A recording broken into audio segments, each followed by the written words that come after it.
I'm sitting here in my royal purple robe on a Wednesday morning, and I'm finally telling you what happened. The mail is piled up on my kitchen table, 3 months of it, bills and notices I couldn't bring myself to open.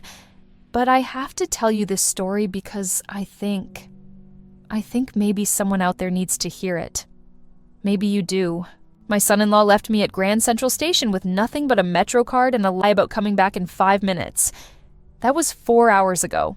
4 hours standing there in the December cold, watching every face that passed, hoping one of them would be Marcus, hoping he'd come back laughing, saying traffic was bad, saying he got held up. But deep down, even then, I knew. I knew something had shifted, something had broken that I couldn't fix by being good or quiet or understanding anymore. I remember exactly how that cold felt. It wasn't just physical. It seeped into my bones in a different way. The wind came through those tall station doors in gusts, carrying the smell of pretzels and coffee and too many bodies packed too close. I stood near the information booth, that iconic four-faced clock hanging above me, and I watched commuters rush past like a river parting around a stone. Nobody looked at me. Nobody saw a woman in distress. They saw an obstacle, something to navigate around on their way to somewhere important. I kept checking my phone. No messages, no calls, just the battery draining in the cold, percentage dropping from 90 to 80 to 70. I'd type out texts to Marcus. "Where are you? Are you okay? I'm worried." Then delete them before sending, because some part of me already knew. Some part of me understood that he wasn't coming back, that this abandonment was intentional, that I'd been left there like discarded luggage nobody wanted to claim.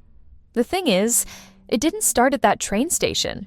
It started the winter my memory started playing tricks on me. You know that feeling? When you walk into a room and forget why you came in? When someone tells you something and swears you agreed to it, but you have no recollection at all? That's when everything fell apart. That's when they saw their opening.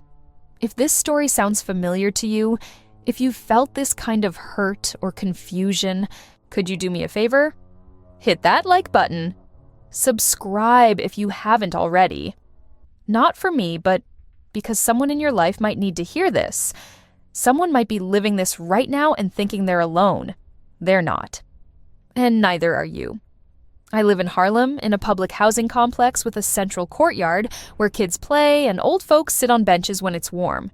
My apartment is above a closed storefront on a busy street. You can hear the traffic all hours, the buses hissing to a stop, voices rising and falling in Spanish and English, and every language in between. The windows fog up in winter from the radiator heat, and I used to love that. Used to feel cozy, safe. Now those foggy windows just feel like I'm trapped behind glass, watching life happen outside while I'm stuck in here with these letters I can't open in this ceramic cookie jar shaped like a house sitting on my kitchen counter, empty for months now because no one comes over anymore. Every morning, I used to feed the birds on the porch. Pigeons mostly, but sometimes sparrows. I'd scatter seeds and watch them flutter down, their wings catching the light. It was my ritual, my peace. I haven't done it in weeks. Can't remember the last time, actually. Everything feels heavy now, like I'm moving through water. The mail I'm avoiding? Most of it is from the bank. Statements I'm afraid to read. Notices about accounts I don't remember opening. My hands shake when I hold the envelopes. I've been living off what's in my checking account, watching it dwindle. Too scared to look at the bigger picture. Too scared to confirm what I already know. I'm 58 years old. I worked as a nurse for 30 years, double shifts, holidays, overnight rotations that destroyed my back and my sleep schedule. I saved every dollar I could. I lived small. I made sacrifices. And I thought I was doing it right. I thought family was supposed to be the safe place, the people who'd never hurt you. Those 30 years as a nurse, they weren't just a job. They were my identity. I remember my first day at Mount Sinai, walking onto the medical surgical floor in my crisp white uniform, my name badge pinned above my heart. I was 28 years old and terrified, but I learned. I learned how to start IVs on veins you could barely see, how to calm a patient having a panic attack at 3 a.m, how to hold someone's hand while they took their last breath and make them feel like they weren't alone. I specialized in geriatric care eventually. The elderly patients, the ones everyone else found difficult or depressing. I loved them. I'd sit with Mrs. Washington while she told me stories about the Harlem Renaissance, about seeing Billie Holiday perform at the Apollo. I'd help Mr. Chen write letters to his grandchildren in Mandarin, translating his love into words they could understand. I'd braid hair and clip nails and read out loud from books people brought, but couldn't see well enough to read themselves. And I saved. God, did I save. Every paycheck, I'd put something aside. 10% at first, then 15, then 20 when I picked up extra shifts. I'd pack my lunch instead of buying it. I'd take the bus instead of cabs. I'd wear my scrubs until they were threadbare because new ones cost money that could go into my retirement account. I watched that number grow. 10,000, 20,000, 40,000, 58,000, and I felt proud. I felt like I was doing something right, building something solid for my future. I never imagined that someone would see that savings account as an opportunity, as something to take. It started in October. Marcus came over on a Monday evening. I had just made red beans and rice, my usual Monday dinner. He sat at this table and ate 2 helpings, complimented the seasoning, asked about my week. Then he pulled out some papers. A real estate investment opportunity, he called it. A property in Brooklyn that needed cash investors. He said it would triple my money in 6 months, maybe less. He had charts, projections, official-looking documents with logos and signatures. He said he'd already put in his own money, that my daughter knew all about it, that this was family taking care of family. The way he presented it, so professional, so confident. He had this leather portfolio, the expensive kind with his initials embossed on the front. He spread the papers across my kitchen table right next to my half-eaten dinner and walked me through numbers and percentages and projected returns. He talked about gentrification, about property values in Brooklyn neighborhoods I'd never heard of, about getting in on the ground floor of something big. "You've worked so hard, Ma," he said. He called me Ma even though he wasn't my son, even though we'd only known each other 3 years since he married my daughter. "You deserve to have your money work for you instead of just sitting there. Inflation is eating away at your savings.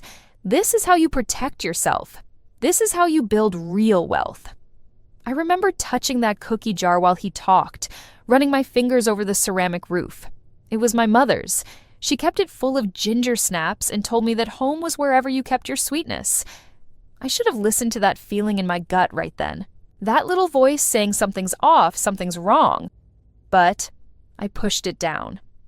Because everything he said made sense on the surface. I did want my money to grow. I was worried about inflation, about making ends meet on a fixed income when I retired. And he seemed so knowledgeable, so certain. He showed me testimonials from other investors, photographs of properties he claimed to have already flipped. He had an answer for every question I asked, smooth and practiced. "Why me?" I asked him at one point. "Why are you offering this to me?" He smiled, that charming smile that had won over my daughter. "Because you're family, because I want to make sure you're taken care of. Because when this pays off, I want you to know it was family that looked out for you, not some stranger on Wall Street." Family. That word again. The magic word that unlocked everything. Marcus had been good to my daughter. He bought her things, took her on trips, paid off her car. He seemed solid, dependable. And I thought, he was family now. He married into us. That means something, doesn't it? That's supposed to mean something. So I gave him $58,000. My life savings. Everything I'd scraped together from those double shifts and skipped vacations and bargain groceries. I withdrew it in cashier's checks, 3 different amounts so it wouldn't trigger any flags at the bank. Marcus said that was smart, said it would make the process smoother. I signed papers I didn't fully understand. I trusted him. Looking back now, I can see all the red flags. The urgency. He needed the money within a week or we'd miss the window. The secrecy. He suggested I not tell people because they might want in, and there were only limited spots available. The complexity. Deliberately confusing paperwork that made me feel stupid for asking questions. The isolation. Meeting at my apartment instead of an office. Keeping everything verbal instead of having a formal contract. These are classic signs of financial exploitation. But when you're in it, When it's someone you trust, someone your daughter loves, you don't see them, or you see them and rationalize them away. I told almost no one. That was my first mistake. I didn't want people thinking I was showing off or making risky decisions. I didn't want my sister judging me, telling me I was being foolish, so I kept it quiet. Just me, Marcus, and supposedly my daughter, though now I wonder if she ever really knew the truth of it. The season changed. Winter came hard that year, wind cutting through the streets, the kind of cold that gets into your bones. I stayed inside most days, watching the windows fog up, waiting for updates from Marcus. He'd text me things like, looking good or paperwork processing, but nothing concrete, nothing I could hold on to. Weeks passed. I'd ask for updates and he'd give me vague reassurances. These things take time. Real estate deals are complicated. Trust the process. And I did. I trusted the process because I trusted him, because he was family. And then the whispers started. Mrs. Chen in the courtyard stopped saying hello, just a tight smile and a quick turn away. I thought maybe I'd offended her somehow, forgotten something important. Then my friend Gloria from church mentioned that she'd heard I was having trouble managing my affairs, that I was confused a lot, that people were concerned. Concerned. That word. Like I was a problem that needed solving. I started hearing things. My neighbor told my sister I'd been acting strange, forgetting conversations, repeating myself. Someone at church mentioned I'd been reckless with money. These rumors spread like spilled water, seeping into every corner of my life. And the worst part? I couldn't trace them back. Nobody would tell me who started it. Everyone just said they'd heard things, or people were saying, but nobody would name names. But I know now. I know exactly who started those rumors. Marcus and my daughter, systematically destroying my credibility so that when I figured out what they'd done, nobody would believe me. It's a common tactic in elder abuse. Isolate the victim, damage their reputation, make them seem unreliable. That way, when they cry for help, people dismiss them as confused or difficult or attention-seeking. Marcus and my daughter came over in November. They sat me down, both of them looking serious, and they said they were worried about me. They said I'd been asking about the investment money obsessively, calling Marcus at all hours, getting confused about what he'd told me. They said my memory was getting worse. They suggested I see a doctor, maybe get evaluated. I sat there in my purple robe, the one I wear every morning because it makes me feel regal, like I still have some dignity. And I felt myself shrinking, because part of me wondered if they were right. Had I been calling too much? Was I confused? The memory issues were real. I knew that. I'd forget where I put my keys, lose track of what day it was. So maybe I was the problem. That's how it works, you see? When you're already doubting yourself, when your mind is playing tricks on you, it becomes so easy for someone to convince you that you're wrong about everything, that your perception can't be trusted, that you're imagining things. The medical term for this is gaslighting, named after a 1944 film where a husband manipulates his wife into thinking she's losing her mind. It's psychological abuse. It's making someone question their reality, their memory, their sanity. And it works devastatingly well on people who are already experiencing cognitive changes, already feeling vulnerable and uncertain. I stopped going to my Monday dinners with the ladies group, too embarrassed, too afraid of what they were saying about me behind my back. I'd imagine them sitting around someone's table, shaking their heads, saying, "Poor thing, she's really losing it, isn't she?" I couldn't face that, so I stayed home. Those Monday dinners had been sacred to me. For 10 years, every Monday at 6 o'clock, I'd meet with 5 women from my building. We'd rotate hosting, cook soul food and Caribbean dishes and whatever else we were craving. We'd talk about everything: our children, our health problems, politics, church gossip, memories from when we were young.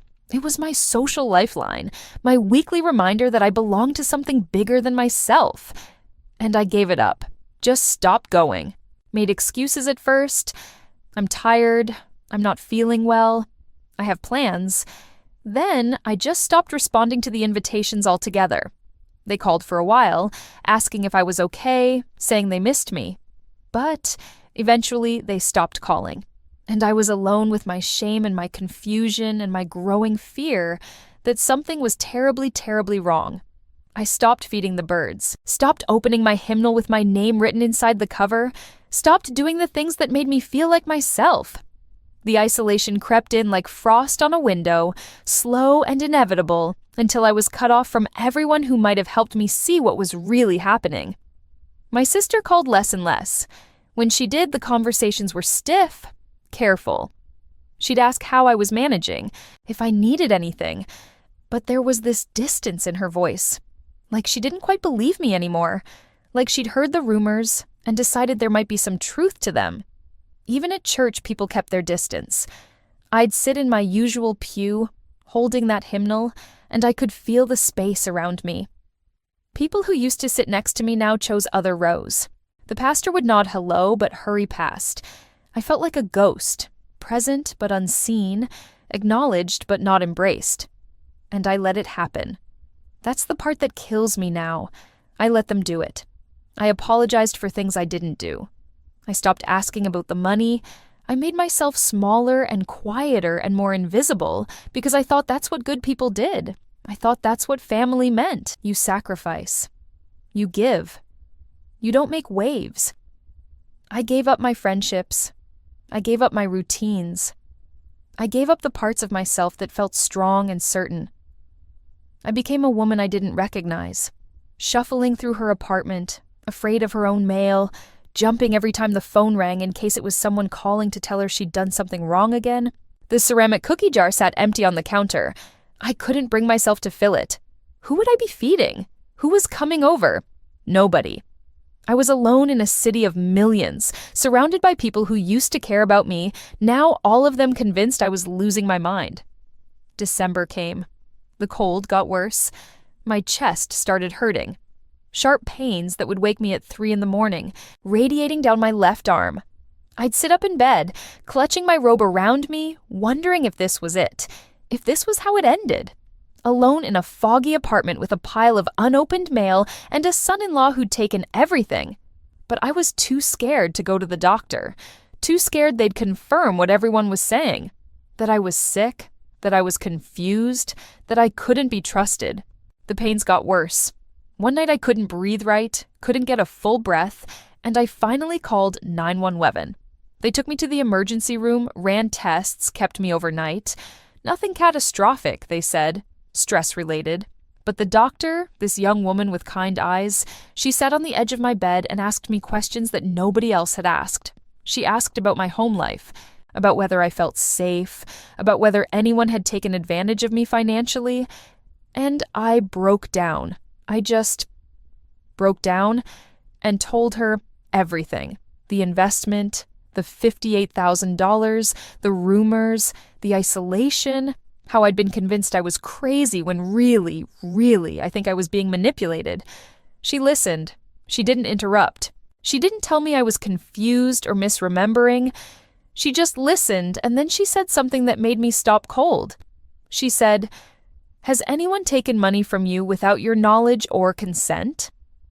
And that's when it hit me. That's when the fog cleared for just a moment, and I saw it all so clearly. Marcus had never invested that money. There was no property deal. There were no returns coming. He'd taken my $58,000 and he'd destroyed my reputation so that when I figured it out, nobody would believe me.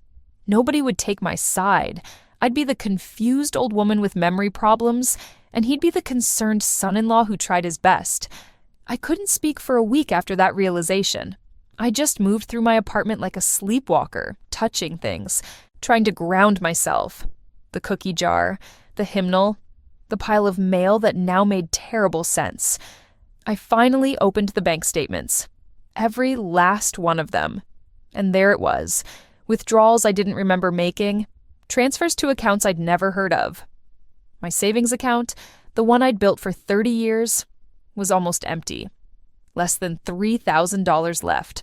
He'd been draining it slowly over months, probably hoping I wouldn't notice, or that if I did, I'd be too confused to do anything about it. Each statement was like a knife wound. November 15th, $2,000 withdrawal. November 22nd, $3,500 transfer. December 3rd, $4,000 withdrawal. On and on, transaction after transaction, bleeding me dry. And the worst part? Some of them had my signature. He must have had me sign blank forms, told me they were for the investment, then filled in whatever amounts he wanted. I'd signed away my own money, given him permission to rob me, all while thinking I was making a smart investment in my future. I needed proof. I needed to see it in writing. So, I did something I'm not proud of. I went to my daughter's house when I knew they'd be out. I had a key, an old one from when I used to babysit their dog, and I went through their computer. I found the email chain.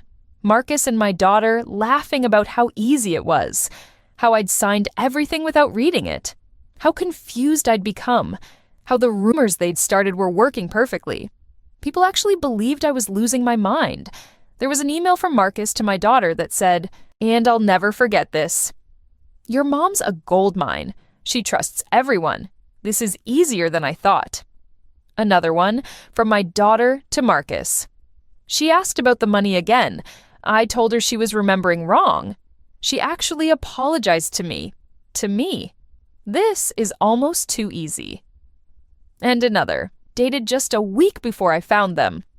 We should start looking at houses in Westchester. Maybe something with a pool. We've earned it.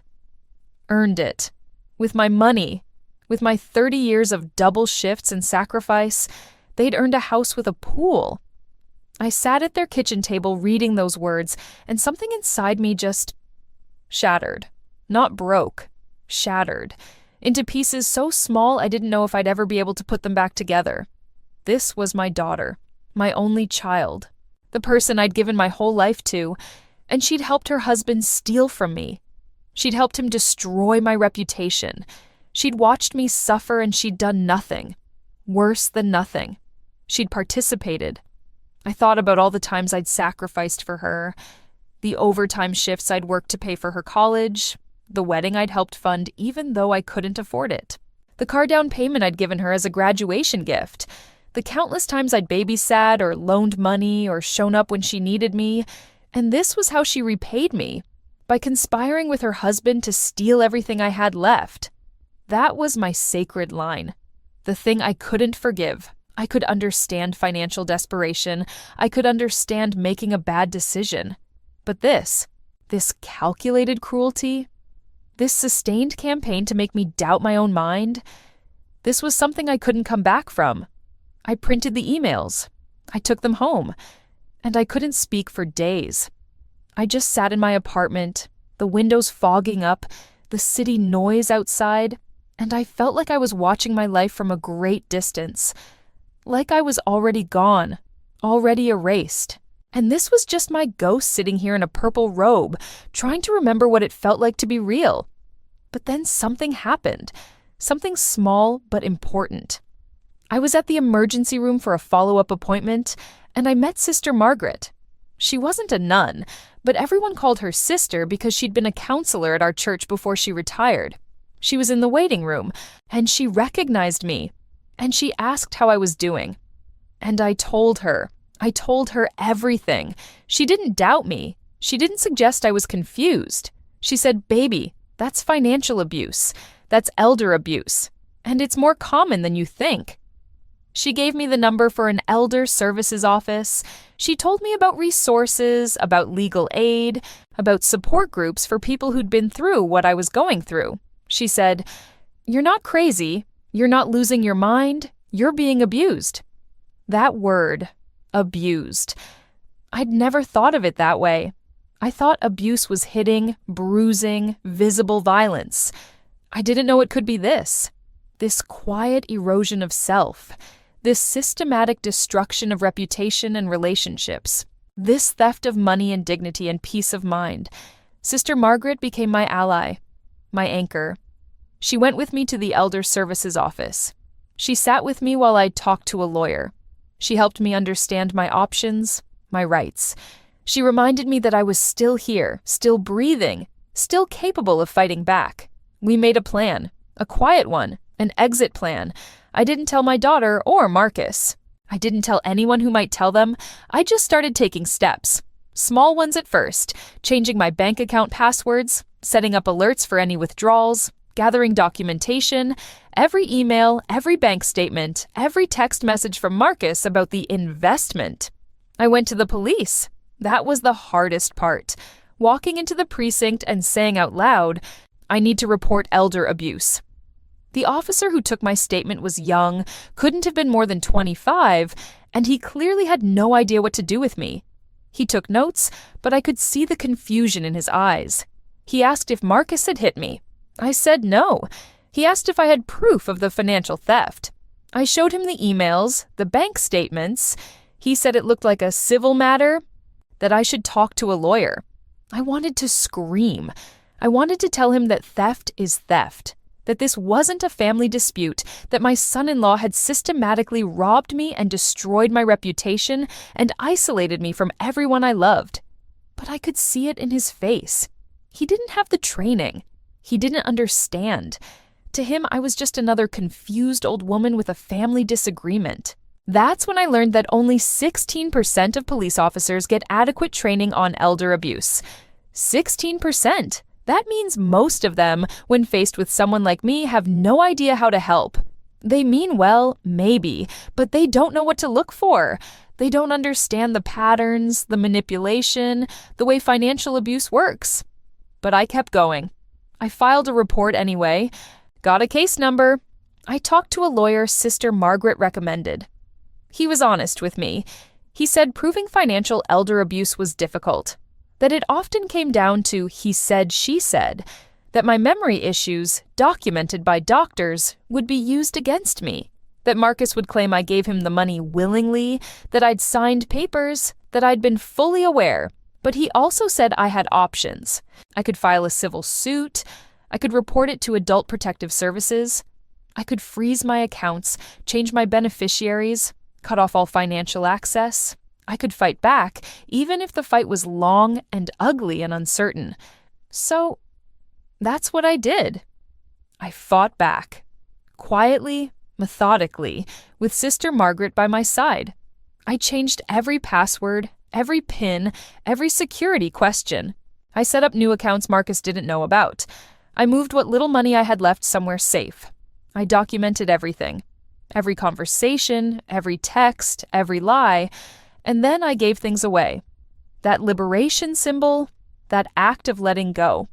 I gave away the watch Marcus had given me for Christmas 2 years ago, the jewelry my daughter had gifted me, the photo albums from family trips that now felt like evidence of a lie.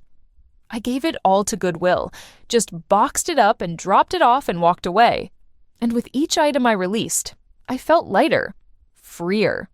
Like I was shedding a skin that never fit right anyway. I kept the cookie jar, though. That stayed. Because it was my mother's, and it had nothing to do with them. It was mine, and I was taking it with me. In January, I decided to confront them. I'd been planning it for weeks. I wasn't going to do it on my turf, where I felt small and defensive. I was going to do it on theirs. In their house. In their space.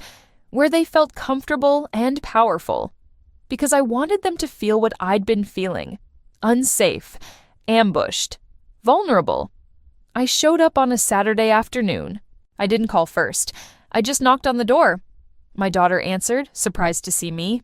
Marcus was in the living room watching basketball. There was a Rolls-Royce brochure on the coffee table, a ghost in Arctic white, the car he'd been dreaming of, the car my money was probably going to buy. I walked in, I sat down, and I laid it all out. The emails I'd found, the bank statements, the proof of what they'd done. I didn't yell, I didn't cry. I just spoke calmly, clearly, like I was giving a report at the hospital. These are the facts. This is what happened. This is what you did to me. Marcus tried to gaslight me one more time. He said I was misremembering, that I'd agreed to everything, that the investment was still processing and I just needed to be patient. My daughter cried and said I was ungrateful, that they'd been trying to help me, that I was being cruel and unfair. But I didn't back down. Not this time. I told them I had copies of everything, that I'd filed a police report, that I'd talked to a lawyer, that I knew exactly what they'd done, and I wasn't going to let them convince me I was crazy anymore. I told them they had a choice. They could make this right, start paying me back, admit what they'd done, or I could take it further.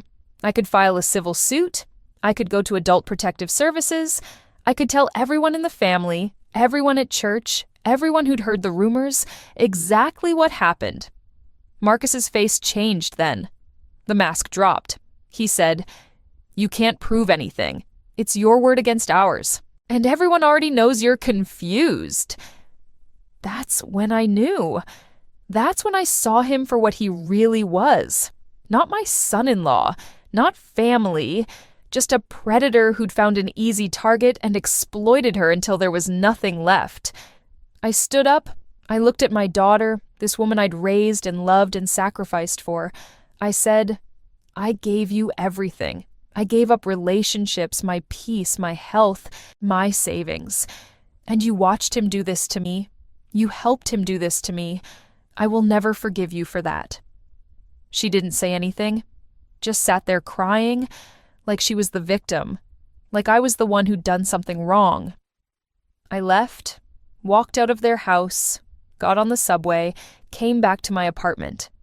And I felt, not better exactly, but clearer. Like I'd finally said what needed to be said. Like I'd finally stopped making myself small to make them comfortable. But the story didn't end there. Because a week later, something happened that I didn't expect. Someone at church found out. I don't know how. Maybe Sister Margaret told someone. Or maybe Marcus and my daughter talked to the wrong person. Or maybe the universe just decided it was time for the truth to come out. But people found out what they'd done. The theft, the manipulation, the lies. And instead of supporting me, the church leadership distanced themselves. The pastor called me into his office and suggested I handle it privately. He said public accusations would hurt the church's reputation. He said families needed to work things out on their own. He said, and this is the part that broke me all over again, that maybe I was being vindictive, that maybe I should forgive and move on. Forgive. Like forgiveness was something I owed them. Like I hadn't already forgiven enough, sacrificed enough, given enough. Other members of the congregation started avoiding me, the ones who'd heard what happened. They didn't want to take sides, they said. They didn't want to get involved in family drama. Some of them had already believed the rumors about my confusion, and now they thought I was making false accusations out of spite or delusion. I was being shunned, not officially, not formally, but effectively. The community I'd been part of for 15 years, the people I'd worshipped with and served with and trusted, they turned away. They chose comfort over truth. They chose not to deal with the ugly reality of what elder abuse looks like. They chose to believe it couldn't happen here, not in their church, not in their families. That shunning, that communal rejection, it was almost worse than the theft. Because at least with Marcus and my daughter, I knew what they were. But these people, these were supposed to be my spiritual family. They were supposed to care. And they didn't. Or they couldn't. Or they wouldn't. It didn't matter which. The effect was the same. I was alone. But Sister Margaret stayed. She never wavered. She told me that sometimes the institution fails when individuals don't. That the church building might have turned its back. But God hadn't. That I was seen and loved and valued, even if the people around me couldn't see it. She helped me find a support group. Other people who'd experienced elder abuse, financial exploitation, family betrayal. And hearing their stories, seeing that I wasn't alone, that this wasn't rare or unusual or a sign that I was weak or stupid, that saved me. That gave me back something I'd lost. The knowledge that I wasn't crazy, that this was a real thing that happened to real people, that I was one of many. We started meeting weekly, in a community center in Brooklyn. Just a handful of us at first, then more as word spread. People shared their stories. The daughter who'd forged her father's signature on a reverse mortgage. The son who'd convinced his mother to sign over power of attorney, then drained her accounts. The caregiver who'd isolated an elderly woman and stolen her jewelry piece by piece. Story after story after story of people who'd trusted family or friends or helpers and been betrayed. There was Robert, a 72-year-old retired teacher whose nephew had convinced him to invest in a cryptocurrency scheme. Robert lost over $100,000, his entire pension savings. His nephew disappeared, changed his number, moved across the country. Robert's wife had left him over it, said he was a fool for trusting family. He came to group meetings barely able to speak, shame weighing him down like a physical thing. There was Patricia, 65, whose daughter-in-law had moved in to help after Patricia's husband died. Within 6 months, the daughter-in-law had taken over Patricia's finances, isolated her from her friends, and systematically emptied her bank accounts. When Patricia tried to confront her, the daughter-in-law called Adult Protective Services and claimed Patricia had dementia. Patricia spent 3 months fighting to prove she was competent to regain control of her own life. There was James, 79, a veteran whose own son had stolen his identity and racked up credit card debt in his name. The son used James's social security number to open accounts, take out loans, even file fraudulent tax returns.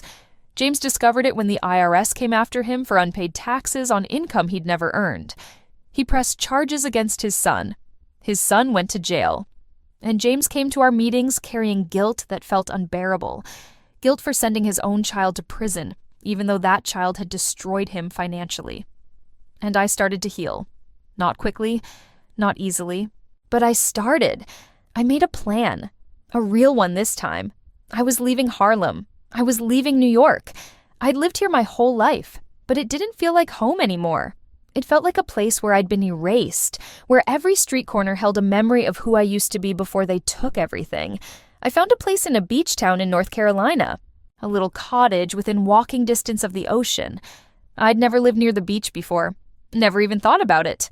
But Sister Margaret showed me the listing, and something in me just knew. That's where I needed to go. Somewhere I could start over.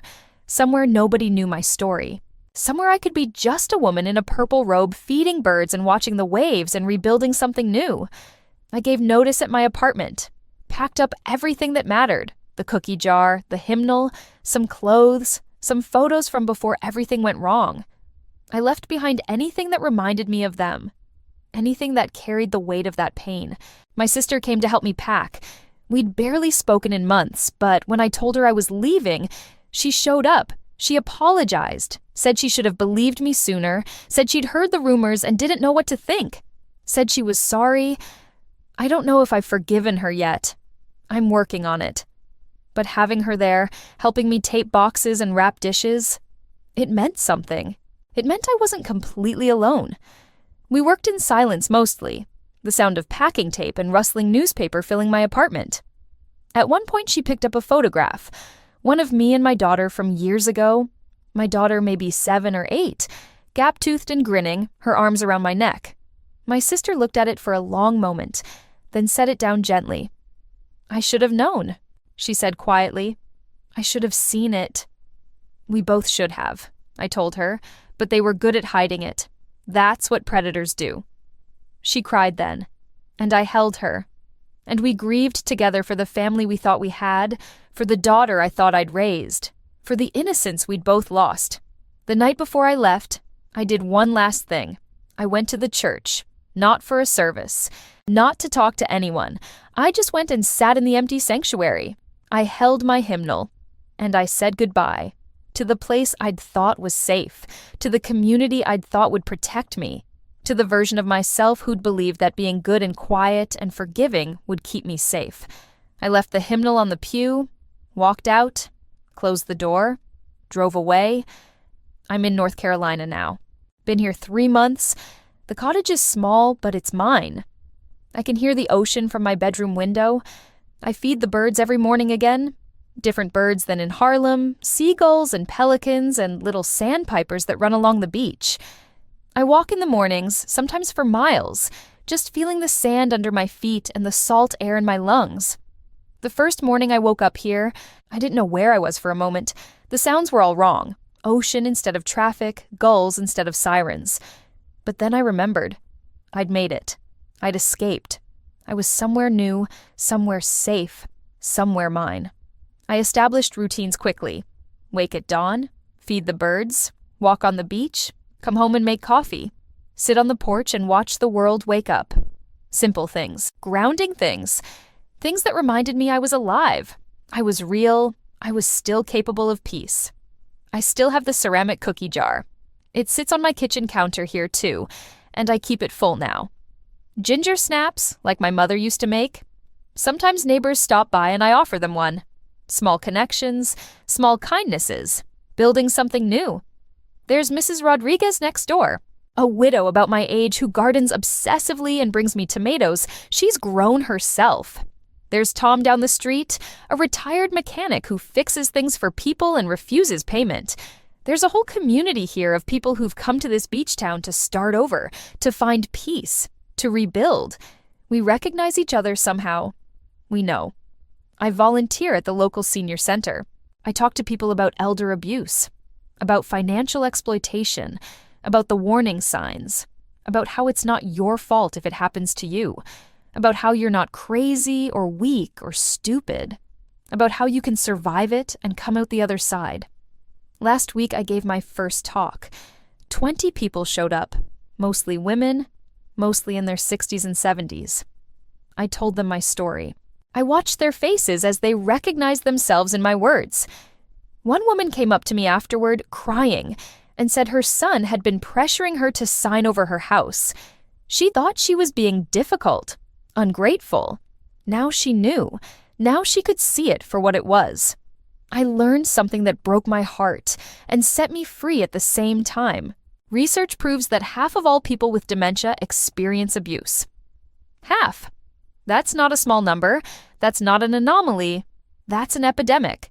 And studies reveal that only 16% of police officers received adequate training on elder abuse, which means most victims don't get help.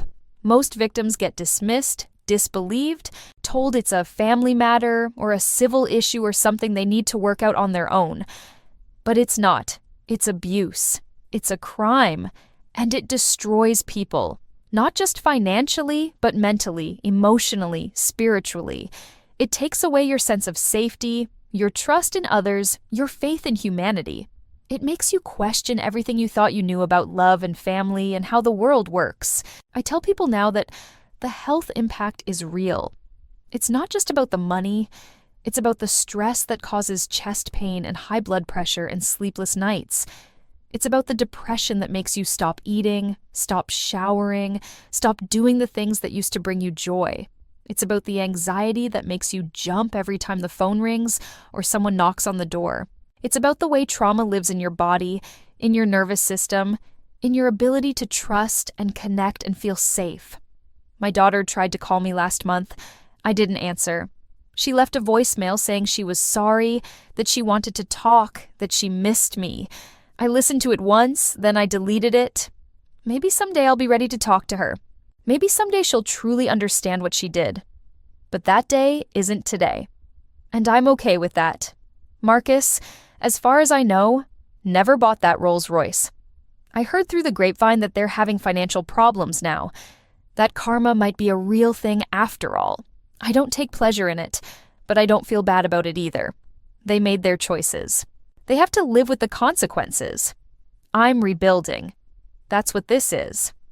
A rebirth. Not a do-over, because I can't erase what happened, but a chance to become someone new. Someone who knows her worth. Someone who doesn't apologize for existing. Someone who trusts her own perception even when other people question it. I've learned that healing isn't linear. Some days I'm fine. I wake up, feed the birds, walk on the beach, help at the senior center, make dinner, read a book, go to sleep. Other days the weight of it all crashes down, and I can barely get out of bed. I have nightmares about Grand Central Station, about standing there waiting, about Marcus's face when he told me he'd be right back. I wake up gasping, my chest tight, convinced I'm back there, back in that moment of abandonment and betrayal. But I have tools now. I have Sister Margaret's phone number. I have my support group, even if it's just phone calls now. I have neighbors who check on me. I have a life that's small but real and mine. The cookie jar sits on my counter, and every time I look at it, I remember my mother's words. Home is wherever you keep your sweetness. I lost my sweetness for a while. Let it be stolen, or gave it away, or forgot it existed. But I'm finding it again, in the morning light on the ocean, in the birds that eat from my hand, in the quiet evenings when I sit on my porch and listen to the waves, in the conversations with other survivors who understand what it means to rebuild after betrayal. There are moments now when I catch myself laughing, real laughter, the kind that comes from deep in your belly and surprises you with its authenticity. Last Tuesday, Mrs. Rodriguez and I were in her garden, and she accidentally sprayed herself with the hose trying to water her tomatoes. We both just stood there laughing until tears ran down our faces. And afterward, I realized I couldn't remember the last time I'd laughed like that. Before Marcus, before the theft, before everything fell apart. I've started painting. Never did it before in my life, but there's an art class at the senior center on Wednesdays. We paint seascapes mostly, trying to capture the way the light hits the water at different times of day. I'm terrible at it. My waves look like blue mountains and my clouds are lumpy. But the instructor, a kind man named David who moved here from Boston after his wife died, he says that's not the point. The point is the doing, the creating, the act of putting something into the world that wasn't there before. I painted the cookie jar last week. Tried to capture the way the afternoon light comes through my kitchen window and hits the ceramic, making it glow warm and golden. It didn't turn out like I wanted, but I hung it on my refrigerator anyway. A reminder that I'm allowed to be imperfect, that I'm allowed to try things and fail and try again, that my worth isn't measured by what I produce or how well I perform or whether I make other people comfortable. The financial recovery has been slow. I'm working with a lawyer still, trying to recover what I can through civil court. It's expensive and exhausting, and there are no guarantees. The lawyer warned me that even if we win, collecting the judgment could take years. Marcus and my daughter could declare bankruptcy, move assets, make it impossible to get the money back. But I'm doing it anyway, not because I think I'll get rich, but because I refuse to let them get away with it completely. Because somewhere in the legal system, acknowledging what they did, there's a kind of justice. Even if it's imperfect, I've learned to live on very little. My Social Security isn't much, but it covers rent and groceries. I clip coupons again, like I did all those years when I was saving. I shop at thrift stores. I've learned which restaurants have senior discounts and which days the grocery store marks down their produce. It's humbling, at 58, to be starting over with almost nothing. But it's also freeing. I know now what I can survive on. I know I don't need much to be happy. A cottage, some birds, friends who show up, ginger snaps in a cookie jar. Sister Margaret visits sometimes. She drove down last month and stayed for a long weekend. We walked on the beach and talked for hours about faith and betrayal and how you reconcile the two. She told me about her own story of church hurt, about times when the institution failed her, when people chose politics over compassion. She said she stays connected to God not through the church building, but through moments of grace, like watching the sunrise, like holding someone's hand when they're scared, like showing up when everyone else has walked away.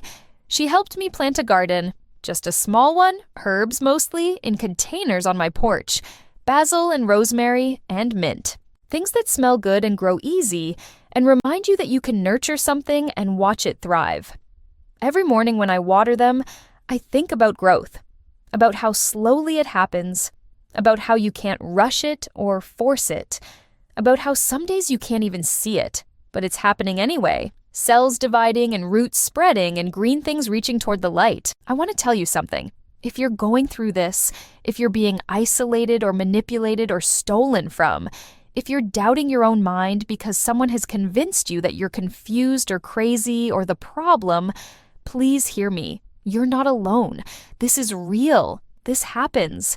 And it's not your fault. You deserve to be believed. You deserve to have your pain acknowledged. You deserve justice, or at least the chance to pursue it. You deserve to rebuild your life without the people who destroyed it. You deserve peace and safety and the freedom to feed birds and walk on beaches and fill cookie jars with ginger snaps and know that nobody's going to take that away from you. It's not too late. It's never too late. I'm 58 years old and I'm starting over. I lost almost everything. But I found myself, and that's worth more than $58,000. It's worth more than a family that never truly saw me. It's worth more than a church that chose comfort over truth. I'm here. I survived. I'm rebuilding. And so can you. Do you know someone this is happening to? Are you being isolated right now? Are people telling you that you're confused when your gut says otherwise? Listen to that gut. Trust yourself. Reach out. Find your sister Margaret. Find your support group. Find your beach town. Find your way back to yourself. And if this story helped you, if it opened your eyes or made you feel less alone, share it. Like it. Subscribe.